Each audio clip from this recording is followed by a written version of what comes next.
Welcome to another exciting episode here of AP Chemistry at Spain Park. Today is Monday, January the 22nd, 2024, and it's good to be back. I've missed y'all. It's been like this forever Christmas break for me. So basically what happened was, I was here on Monday, but I don't know if you all noticed, but on Monday I was feeling pretty puny. I thought it was because I was giving up caffeine, but it turned out I was actually sick. I went home, took my temperature, I had a little bit of fever, so I'm sorry if I infected any of y'all. So I was supposed to be at a bowling tournament on Tuesday, ended up not being able to go. The team still went, but I wasn't able to go. Then I missed Wednesday and Thursday due to I had the flu. A very mild case of the flu. It wasn't bad at all, but I just had like a 100 fever that I couldn't get rid of. And then Friday we didn't have school because it was cloudy outside. And then Monday was holiday, Tuesday, Wednesday was legitimate ice days, and then Thursday and Friday we had bowling regional, and we are the South regional champions once again. Big Mike. Really, our subs had come through and did a good job. It was a real team effort. And so we got to beat Thompson in the semifinals, beat them pretty handily. Won a close one with Stanhope Elmore in the finals. Best of 7, went down to game 7. It's reminiscent of state last year where we lost in 7, but this time we put them away. So got another plaque to put on my wall. Haven't put it up yet, but it's in my car. But today what we have to do, now I know that you intently watched all of those videos. And by the way, if you're enjoying these videos, please feel free to subscribe to my channel and ring that bell or push that button, whatever. Hit that like button. Today what we're going to do is, theoretically, you've watched those videos. I actually did the whole unit on those videos. All right, it was a lot. Today we're going to kind of go through and just summarize all of that. I'm going to look in your eyeballs and kind of see, where I feel like the light's going on and where, lights are on but nobody home on some of that. So we're just going to see, but this is a great time to ask questions. Great time to ask questions as we're going through. So today is just kind of going to be a review of all of that. Then tomorrow we're going to start working through all those problems. And so we've got all the theory taken care of as best we can. Now we need to just get to the application and know how to do the problems. We're just going to work through a whole series of AP problems. Now, I have this packet from 2015, 16, 17, and 18. Did you guys get that packet? Do you have all of those AP questions? I don't know if I just put them, did I just put them in classroom? Yeah. Or? Is it this one, the 2010? No, not the 2010. We're going to go over that one too. That was the one that I went through over in the actual video. Okay? But I think I just posted these in your classroom. And so I may go ahead and just run them off for you, and then we'll start going through these. These are the most current ones. I'll go over that 2010 again. And but then we'll go through the ones from 15 through 18, just to kind of give us more modern, more current type problems and how they all flow together. Is it the one you posted with the 2010? Because there's a 2015 and a 20. Is there a 2015? What is there? 2015? 2015, 2016, 2016. Yeah, the 2018. Yeah, those are the ones. So did you just print them off? Yeah, I just. Okay. So, I guess I could ask you to print them off, but I think it's, you guys will be, I'll just do it because I know some of y'all are printed it or you won't remember. Okay, but yeah, it's that whole packet. Okay, so let's just start. Okay? Remember enthalpy. What do we translate enthalpy into? Heat. Okay, so it's going to be the delta H and the delta H of the reaction. So delta H, and what's the little degree symbol mean? That's what it means, like it was on the number, but when it's on delta H, that means change. What's the degree symbol mean?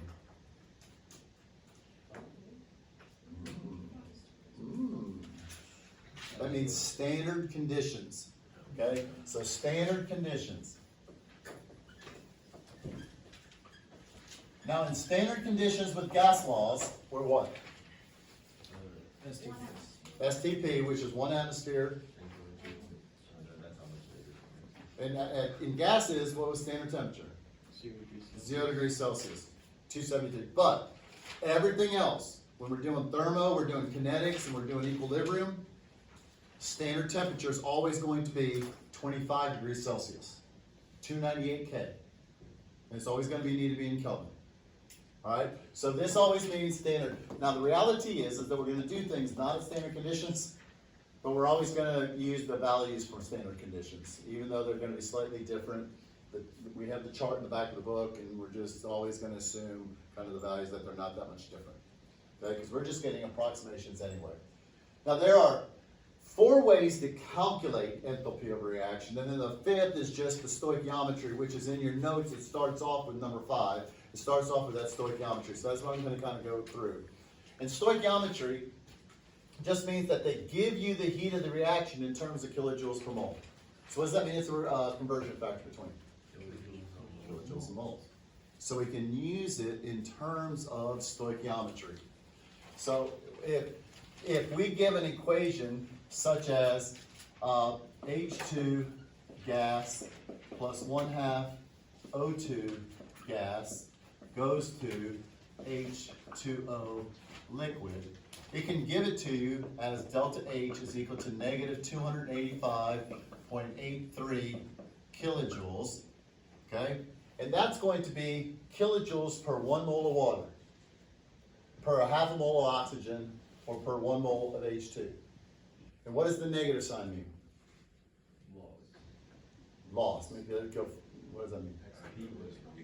Heat's being released, it's given off, so is it endo or exothermic? Exothermic. All right, now another way to write a thermonuclear equation, or a thermochemical equation, is we could say H2 gas plus 1/2 O2 gas goes to H2O liquid plus 285.83 kilojoules. Now, because it's on the right-hand side of the equation, that means the heat is being produced, it's being made like a product, so it's being given off to the surroundings. It's being separated from this. So this is making water plus this much heat.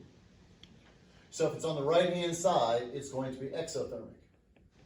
Now, what would the sign be if it's endothermic? And where would it go in the equation? On the left-hand side. So if you're having to add heat, you're having to put heat in like a reactant, that means it's an endothermic reaction. That means the products then are going to have more energy than the reactants. Whereas here, the reactants have this much energy, the product is this much, plus this much else was just then given off. So it went down by that much. Okay, so you're going to be given the delta H of the reaction either as a delta H is negative, or they can include it in the equation. And we need to know that if it's on the right-hand side, it's exothermic. So when I put it into the stoichiometry, I need to include the negative sign. I always sometimes throw it in at the end. If I know it's exothermic, I just kind of do it at the end. If we know if it says released or given off in the name or absorbed in the name, then you don't have to worry about the sign. But again, we'll do some practice problems with these. But this is just going to be the stoichiometry. So in other words, we would go with a problem, and we can even do a problem like number 44 in your textbook.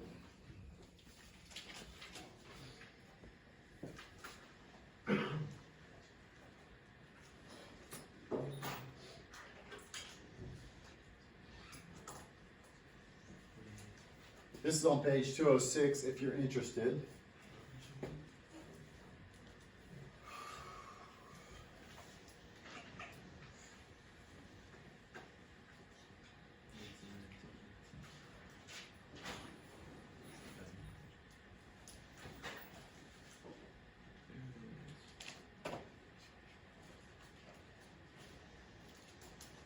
Actually, I think I did 44 in the video. I'm going to do 45.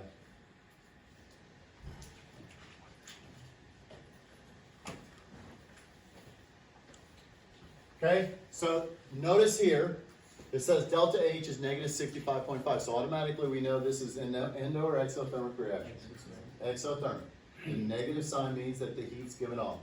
So it says A, calculate the delta H for the production of 0.45 moles of AgCl by this reaction. Well, what does this tell me? This tells me that 65.5 kilojoules per how much? Per 1 mole of AgCl. So this is my conversion factor between kilojoules and moles. So I just start with what's given.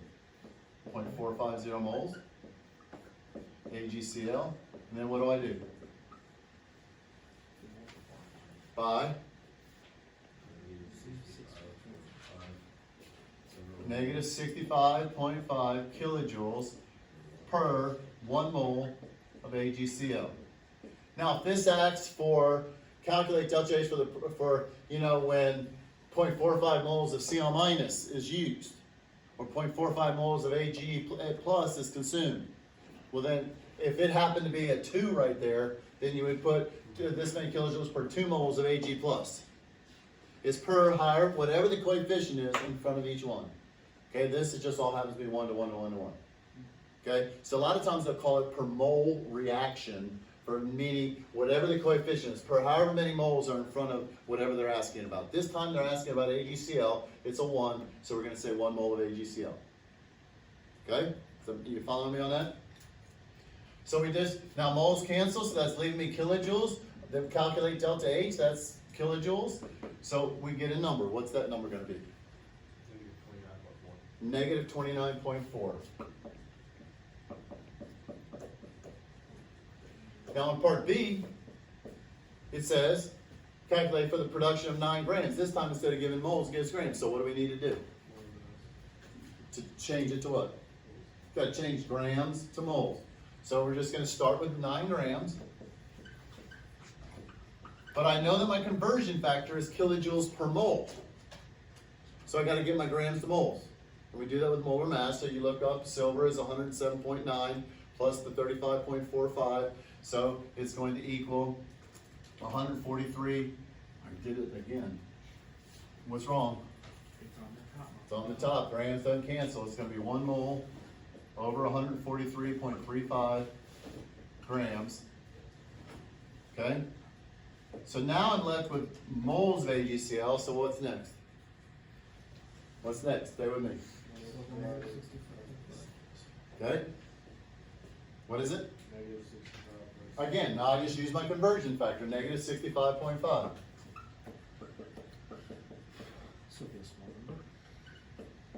Yep, it gives you a small number. I think it's 0.0606. No? I'm going from memory, so I may be wrong. That's negative 4. Negative 4.11? I got that too. I thought it was wrong. No, that means the other class got it wrong. And nobody questioned it. Interesting. The one that you said was for C. Oh, it's for C? Oh, okay. I'm remembering something. I don't think, actually, on this one, last class, I don't think we ever finished it out. All right, now, on C, what is different about C? Reverse. How do you know it's reversed?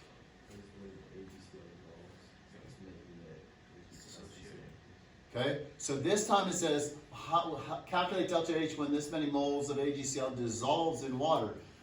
This is the formation of the precipitate. This is going left to right, is the formation of the precipitate. What would we call this energy if this ion is combining with that ion to form a solid?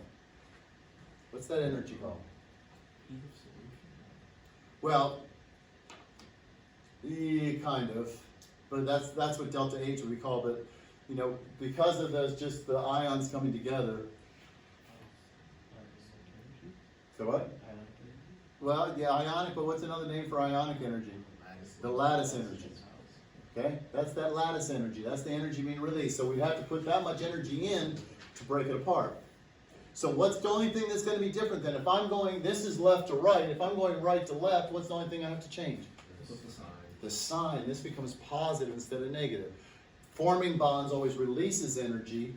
To break them apart, for it to dissociate, when it dissolves, you have to put the energy in, right?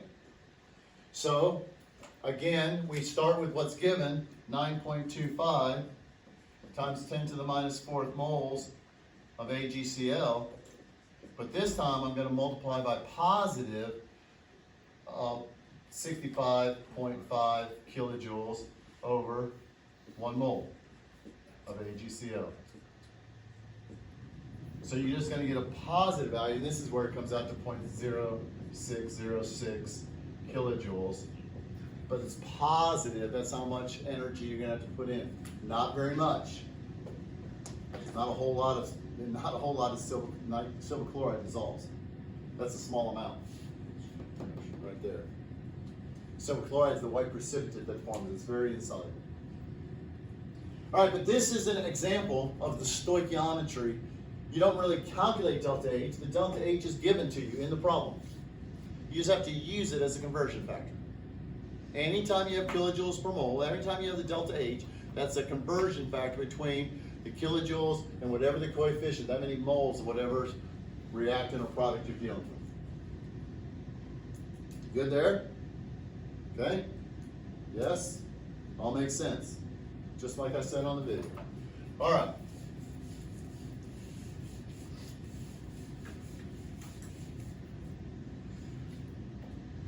I was doubting on whether or not you really kind of watched it sincerely or not, but I'm feeling a little bit more confident that you guys are being academically mature, good students. I like it. I like it. Just because we watched does not mean we understood it. But it was mean.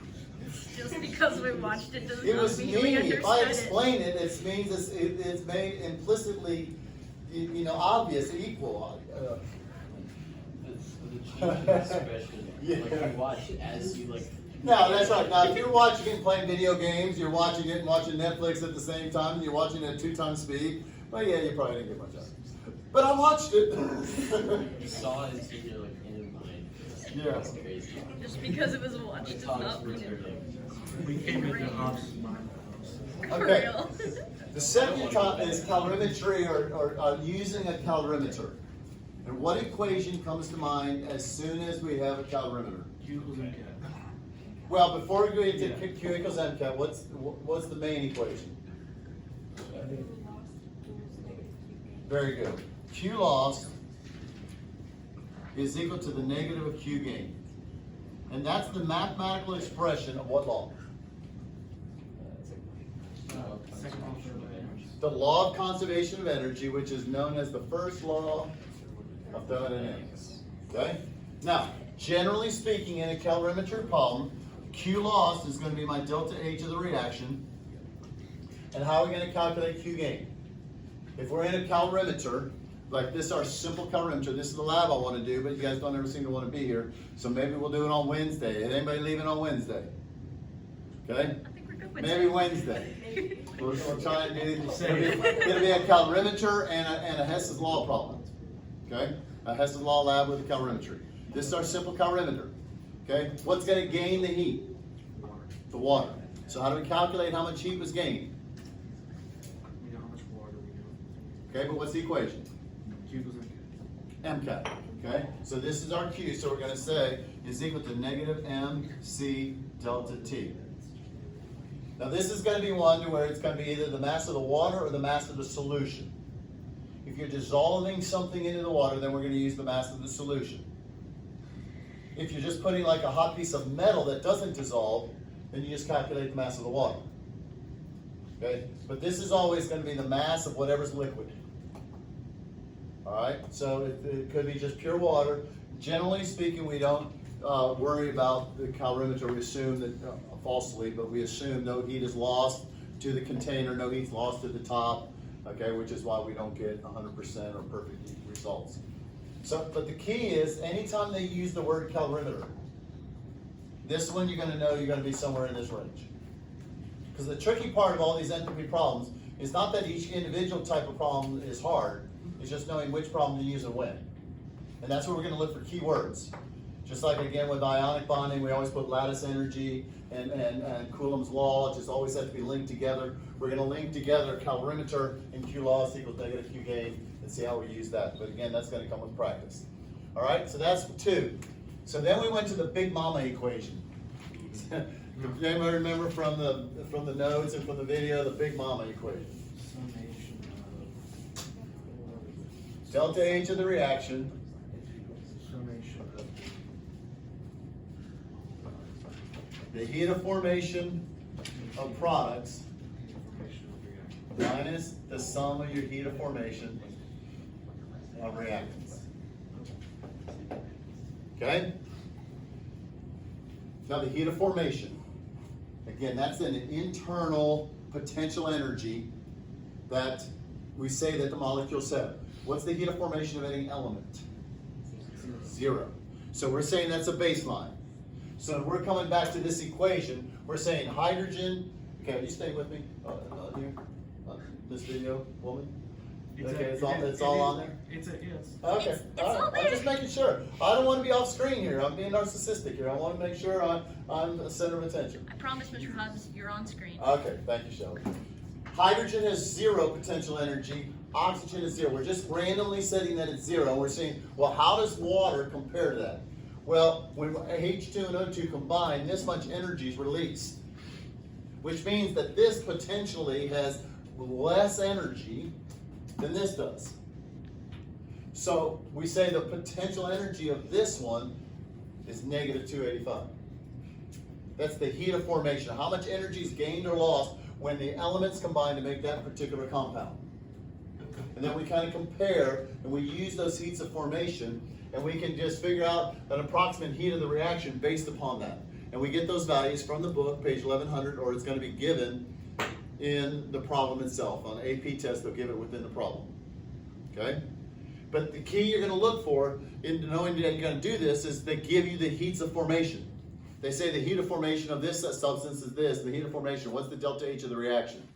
Or they give you the delta H of reaction and the heat of formation of three out of the 4 reactants or products, and you have to just find the other one. Did I have you do any practice problem like that? I think I did. Yes. Okay, I think there was one practice problem that we did like that. There was more than one. More than one? Okay, but did you guys figure that out? Yes. Did you go and look in the back of the book and see if you got the right answers on some of those? I didn't look back to see if I got the right answer. Okay, but you felt like you knew what you're doing on that. All right, so again, tomorrow is going to be working through a lot of all that, and so I'll make sure that we have answers to all the book problems and everything that we did, and just kind of try to go through that. Okay, so this is that one. Our lab that we're going to maybe do on Wednesday is going to be using Hess's law. Okay, keyword on this one is heat of formation. Hess's law, you're going to have multiple equations. This is where we add them together, reverse them, cross them out, and just kind of see how they add together. And this is the lab that we're going to do. We're going to do 3 different reactions, and then we're going to kind of see how the equations add together. We're going to calculate the delta H of each reaction, so it's going to be a combination of a calorimeter problem and a Hess's law problem.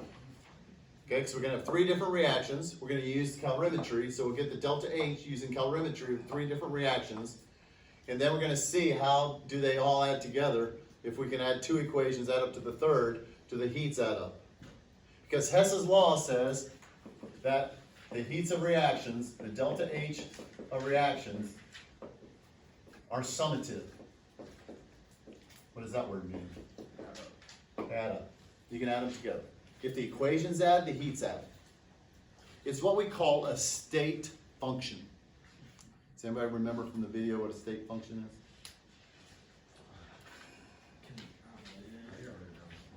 You have it written down somewhere. I have a guess, but no idea. Okay, I used the example of driving from here to Denver. It's always. Okay? If I go from here to Denver, there's a bunch of different routes that I can take, and my sister lives up in Tulsa. I may go up that way and visit her, then hang a left and go across. I may want to go see my friend in Dallas and go that way, then go up. So whichever way I go, the mileage is going to be different. But if I compare the altitude change from Birmingham to Denver, no matter which route I take, the difference in altitude is going to be the same.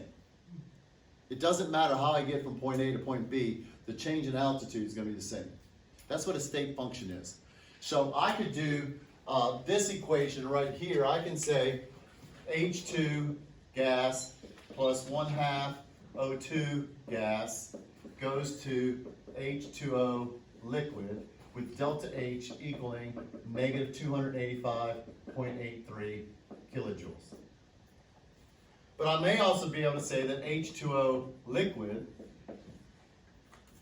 goes to H2O gas, okay, We gotta vaporize it. What do we call that energy needed to change the liquid to a gas? The heat of vaporization, that potential energy.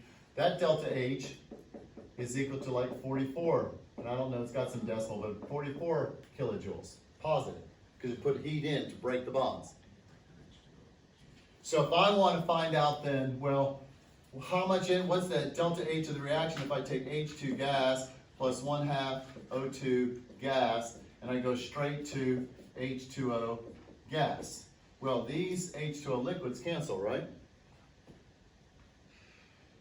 So instead of doing it in 2 steps, I can do it in 1. Well, if I can go from point A to point B, if these 2 add to this one, that means that these 2 add up. So my delta H of the reaction is going to equal 241.83 kilojoules. If the equations add up, the heats add up. That's what Hess's law simply says. And in your notes, it kind of goes through an explanation. They do this one first, then they kind of show that this is kind of a shortcut of that, and it goes through a little bit of a lengthy explanation in those notes, which to me is more confusing than it needs to be. Okay, but these 2 equations are very much related. This is just a shortcut of this. Okay, the reality is to do the heat of formation of products, you have to do the heat of formation, adding up all of the heats of formation of every one, but it all just shortcuts into this. Because it's a state function. It doesn't matter if we do it in 1 step or we do it in multiple steps. If you get from point A to point B, you're going to get the same thing. All right? So this one is just, you just need to know that if we add an equation. Now what happens if I reverse an equation? What do I do to my sign? Flip it, because products become reactants and reactants become products, and my sign's going to change. If I multiply this equation by 2, what do I do to delta H? Multiply it by 2. And then if I add the equations together, I add my delta H's. Okay? All right, so that's 1, 2, 3, 4. And the last one is your bond energies. Delta H of a reaction is equal to the sum of your bond energies, your bonds broken minus the sum of your bond energies formed. Okay? Now, 2 things about this equation. Number 1, it's not on your equation sheet. But number 2, it's trickier because this is reactants and this is products. Okay? Because when you're doing a reaction, you break the bonds in the reactants, then they rearrange and they reform in the products. So it's backwards of all the other ones. So you just kind of have to keep track of that. This is another one, that I would maybe put in your calculator. Now the key terms on this is that number 1, they'll probably give you the Lewis dot structure, because you gotta know how many bonds of each type that you have. Number 2, they're going to be mentioning the bond energies. Not your heat of formations, they're going to give you the bond energy. A carbon to hydrogen bond is this much. A carbon to carbon bond is this much. A carbon to double bond oxygen is that much. So they'll give you bond energies. That's how you're going to know you're going to want to use this one. When they give you the heats of formation, you're going to want to use this. If they mention a calorimeter, you're going to want to be over here. If they just give you an equation with delta H and then just start asking you stuff, without mentioning any of that, then you're probably just going to be here. So none of these problems are challenging, none of the equations are challenging in on themselves. It's just keep it straight, when do I use what? And that's where practice comes from. We good? That's the whole enthalpy. That's all chapter 5. Okay? What about on some of the notes you have Gibbs free energy? That's coming. That's what we're going to next. That's chapter 19. Okay? Wait, how does that jump work? Well, I don't know why they don't put them together. Every chemistry book separates them into 2 different things, but they so go together. I don't know why they do that. And so, because I'm the teacher, I get to put them together. Not the book. Okay? Chapter 5 is like peanut butter and chapter 19 together. That's right. They go together. You got to have them. Okay? So this is the first driving force. Now, which one? There are 2 driving forces in nature. Enthalpy is one of them. What does nature favor, an exo or an endothermic reaction? An exothermic reaction is favored. Okay? Everything in nature always wants to get down to the lowest possible energy state, right? It wants to go, the lower the potential energy, the more stable it is. Because they're lazy. Okay? Well, they want to be as lazy as possible. That's a good way of looking at it. That was me for the past 2 weeks. Okay? It's kind of weird just being out of the house and getting up and moving around. Getting kind of tired. I need a nap. I get to go home, and I woke up this morning to a broken main water line from the street to my house. I'm having this flood coming out of my front yard. So that's my I get to go home today and dig up my front yard and try to find that pipe and fix it. So my wife's been home all day without water. So it's not good. So Very bad. I got home for 2 weeks with nothing to do. I finally go back to work, things fall apart. That's called entropy. The second driving force. Okay? What is entropy? Basically, yes. Entropy. This is our second driving force. This is our first driving force. Great segue. I can cover this one. Okay? Entropy. It's a measure of the what? Measure of the disorder of the system. Now we have to really clarify system, okay? Because the entropy of the universe is constantly increasing. The entropy of the universe is always going up. But we're not going to be measuring the entropy of the universe. We're going to be measuring the entropy of the system. Okay? So we can put entropy into, we can put water into your freezer, or put it outside these days, and it can go from a liquid to a solid. So what's happening to the entropy there? It's becoming more or less disordered. Less disordered. Entropy is decreasing. Okay? But it's happening spontaneously. It's happening all on its own. But the system is going down because you have a compressor in the surroundings that's doing work and cooling off the freon and doing all that. So there's heat coming out from behind your refrigerator. So even though the entropy of the system is going down, the entropy of the surroundings is going up to where add them together, the entropy of the universe has increased. It takes work to make that water freeze. That's why you got to pay Alabama Power to turn your buy the freezer. You got to do work to make it go down because it's not natural. Now, endothermic reactions do occur naturally though. If I put that same ice cube into my hand, it's going to break the bonds. Energy is going to go in, but that's an unfavorable change, right? Because it's increasing its potential energy. So what's causing the reaction to occur? Well, it's going from a solid to a liquid. Entropy is increasing. So they're really two independent terms. We're going to relate them together with the Gibbs free energy, but the entropy is just nature tends to disorder. What law is that one? Second law. The second law of thermodynamics says that things tend to go to more of a state of disorder. More microstates. They want the more particles, more motions, more randomness. That's what nature favors. So energy for enthalpy, we want to decrease in enthalpy. Exothermic reaction, we want to have a lower potential energy. But in terms of entropy, what's the favorite change? Disorder. We want to go have a positive delta S. So a positive delta S is favored in nature. Now again, we're dealing with the system. We can make the system go either way. But nature favors an increase in entropy. So we got two driving forces. Now we can calculate entropy. Delta S of the reaction is going to equal the sum of your heat of formation of products minus the sum of your entropy of formations or reactions. Now notice that it's not a delta S, because we can measure absolute entropies. Unlike here, what did we say the heat of formation of elements was? What's the heat of formation of an element? Zero. But the entropy, elements have an entropy. They have a measure of absolute entropy. When's the only time entropy is going to be zero? Absolutely. At absolute zero. Okay?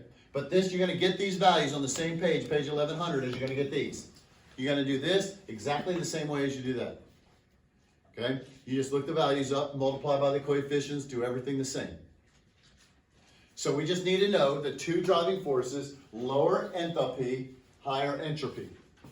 And then I gave some examples, and we'll look in the book tomorrow as far as maybe from a qualitative point of view, which has a higher entropy. But we know a liquid has a higher entropy than and a gas has the highest. As you increase the temperature, molecules move faster, so entropy increases. Bigger molecules, more complex molecules have a higher entropy than smaller molecules. When you dissolve a solid into a liquid, does that become more ordered or less ordered? Less ordered, because now they break apart, they dissociate, more particles, more randomness, and so entropy increases. But what if I put a gas into a liquid? More order. Entropy decreases. Okay? If I look at a diamond versus graphite, a 3D versus 2D, which one's more ordered? The 3D. So this graphite has a higher entropy than a diamond. Less order, little more motion. No motion at all in this. Okay? So those are just qualitative answers. So then our Gibbs free energy. This is the ultimate determiner. This is, does it have enough energy to actually make the reaction occur? And this is your delta G. And what did you remember in terms of delta G? What does the sign have to be for the reaction to be spontaneous? It has to be negative. Okay? Now remember the term spontaneous or thermodynamically favorable. Those are two synonymous terms. What did I just say? Thermodynamically favorable. What's the other one? My brain's going. Spontaneous. My brain is that just would not come back to me on that word. That's kind of scary. Okay. How does Luke? Spontaneous. Okay, it's old school. Thermodynamically favorable is kind of more of the AP terminology, although they're kind of swinging back and using the word spontaneous a little bit more. So we know that for the Gibbs free energy, delta G is equal to delta H minus T delta S. And again, it's T, not delta T, so what unit does T have to be in? Kelvin. Now the biggest thing to pay attention to on this is that this is going to be in kilojoules, but this is going to be given in joules. So when you plug it into the equation, you need to change this one to kilojoules. They got to be the same unit. Okay? And we'll look at, again, tomorrow when we're doing these practice problems, we'll look at doing that. Now this is where we made the table. Again, remember, our favored reaction, we want delta G to be negative. Okay? So if this is negative and this is positive, that's a yes and a yes. So if I have a minus a positive, what's the only possible sign of delta G? Negative. Right? The only one that doesn't work is. Okay? Now, if I do a positive and a negative, that's a no and a no. Nothing's driving it, right?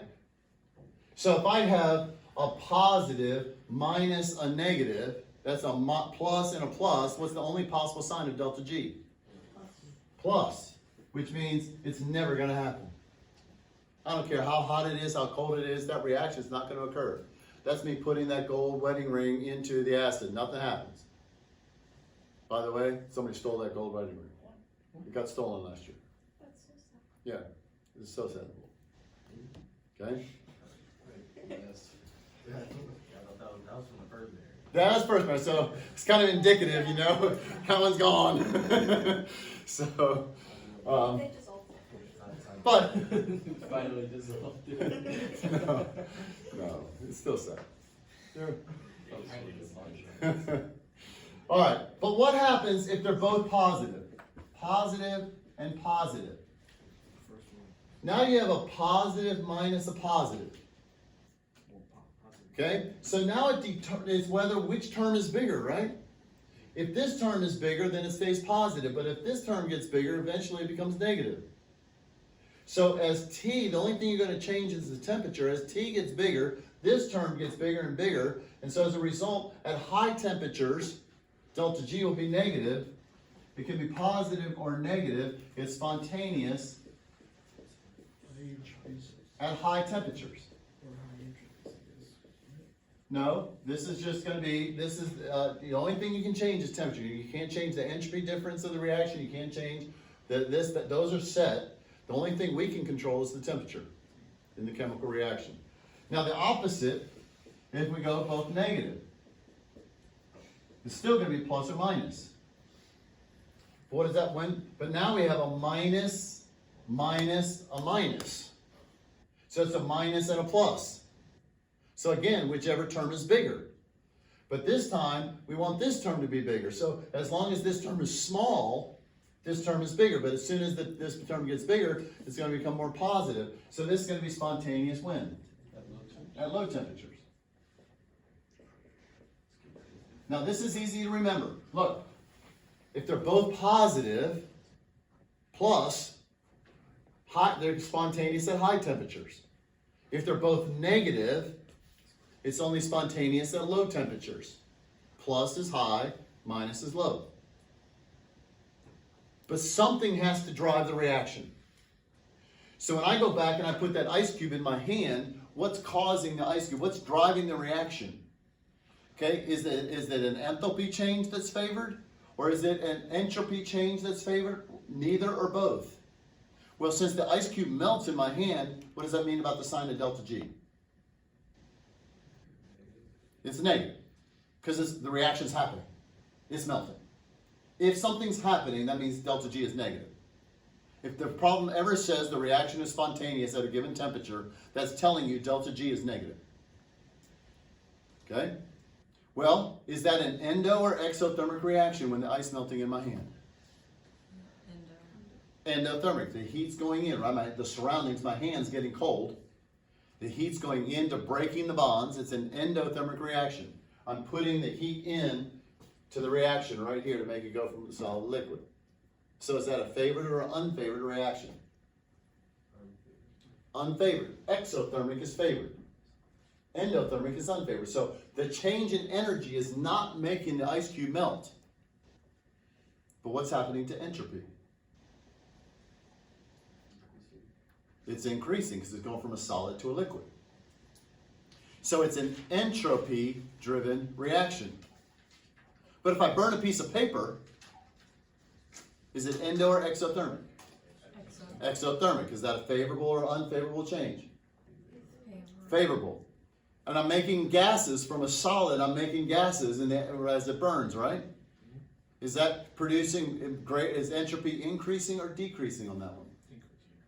Increasing, because I'm going from a solid to a gas. So what's driving that reaction? Enthalpy, entropy, neither or both? Both. Both are favorable. Both are saying yes. That's why paper burns, and that's why, again, I have this in my notebook here. Okay? I have my notebook. So it's burning spontaneously right now. We haven't lit a match to this. It's just very, very, very, very old. So spontaneous does not mean quick. It just means all on its own. I've just had this sitting on the shelf. This paper was white as your paper when I was in college a long, long time ago in a galaxy far, far away called Oklahoma. Okay? And so it's just slowly burning. But both are driving this. Notice with the ice, it's a positive delta H, a positive delta S. So it's only spontaneous at high temperatures. Anything above 0 degrees Celsius is going to melt spontaneously. Anything below 0 degrees Celsius, it's not. We can calculate that changeover by, at the changeover point, delta G is going to be 0. So you can put delta H equal to T delta S. Delta H divided by delta S is going to give you the temperature at which it's going to cross over going from spontaneous to non-spontaneous. It actually can mathematically calculate the melting point of ice if we know the delta H and the delta S. Okay? So tomorrow then, we're going to go through and we're going to start looking at these practice problems. I'm going to go ahead and run off all of these for you. I mean, if you already done it, that's great. We'll just have extra copies. But we're going to start practicing and going through. This is the whole unit. This is chapter 5 and chapter 19, all of it. Okay? This is everything theoretical. Now we just need to know how to solve the problems. All right? That's the hard part. That's the fun part. No, That's the fun part. no. Okay? All right, y'all. Shoot, I hate to waste a minute, but are we already off? Huh? No, it's still recording. Okay, go ahead. Sure. Bye.